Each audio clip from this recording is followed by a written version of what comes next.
Thanks for dropping in. In this video, I bravely go where no one has been before. I discover my belief that Steadicams were overrated was wrong, and I play with my joystick.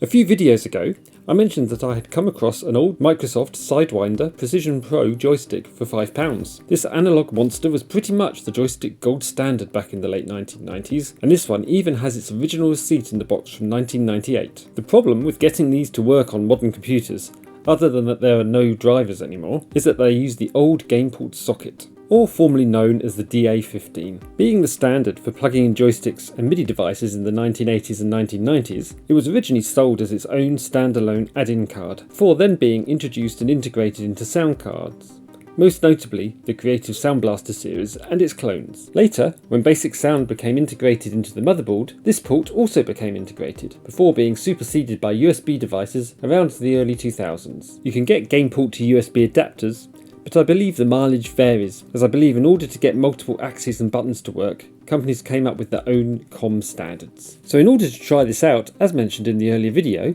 I also came across a Creative CT4810 PCI sound card, which had the gameport on. So I built a test bench system, similar to the setup I've used before using the motherboard from an old HP Compaq DX2400, as this has a single lonely PCI slot. I also used Windows XP, as this was the last version of Windows to natively support the Sidewinder joystick. My problems began when trying to track down drivers for the Creative CT4810 sound card, as it appears that there are numerous versions of this card with different chips, meaning different drivers were needed. Eventually, after several crashes, I found one which had the sound working fine, so I was hopeful that the gameport would be working as well. However, no matter which driver I used, I got a similar result. The joystick was never detected at first, and only a hot unplug and replug of the joystick allowed it to be recognised. As the gameport was not designed to be hot swappable, this is an issue. Then, when I went to try and test the joystick, Windows threw up a joystick not connected error, and a garbled input signal. Whether this was the fault of the joystick, the sound card, or both is unknown. After losing more hours than I care to count, I rage quit. But all was not lost. In the habitat known as the in-laws' spare room, a rumoured, long-thought extinct creature is said to still exist. Let's join that mission now.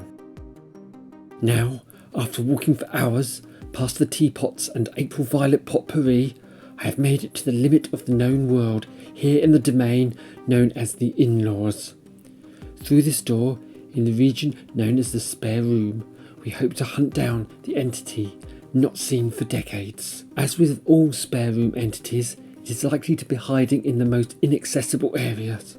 Also, with the ability to sense that you are after it, it will always cover itself in other spare room detritus to cover its tracks. Here, we can see it attempting to hide behind the bagged up Christmas tree and steam cleaner box, a common ploy of hunted spare room entities. But this is what I was after. A Dell Dimension L600R pre-built from the year 2000, and most importantly, it has an integrated gameport alongside the integrated sound. After plugging in the Sidewinder, I powered it up, literally probably for the first time in decades. I have to admit to being a little nervous about the possibility of blowing a fuse, but I'll switch to the recorded audio at the time, as I had forgotten about the degaussing buzz and crackle of static when a CRT was turned on, as well as the hard drive and optical drive whir only these early PC builds made.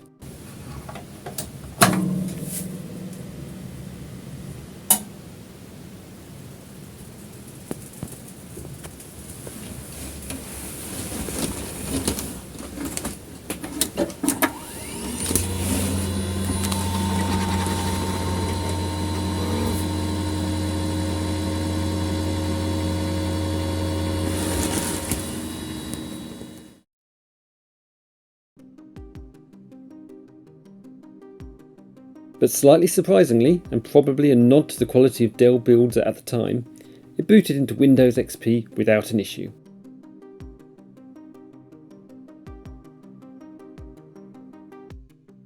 A quick look at the system confirms it is a Pentium 3 600MHz with 192MB of RAM.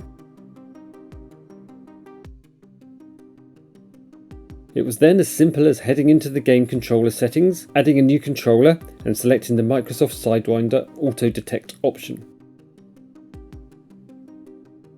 And after a bit of whirring, the Sidewinder appeared, and this time, when properties were selected, it all worked fine.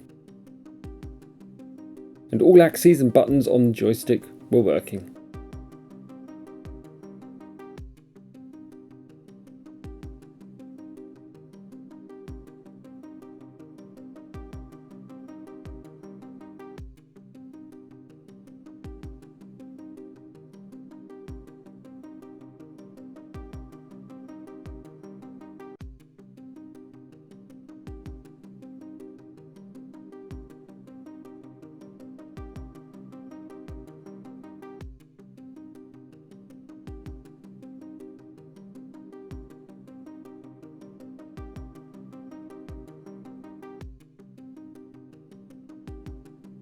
So there we have it.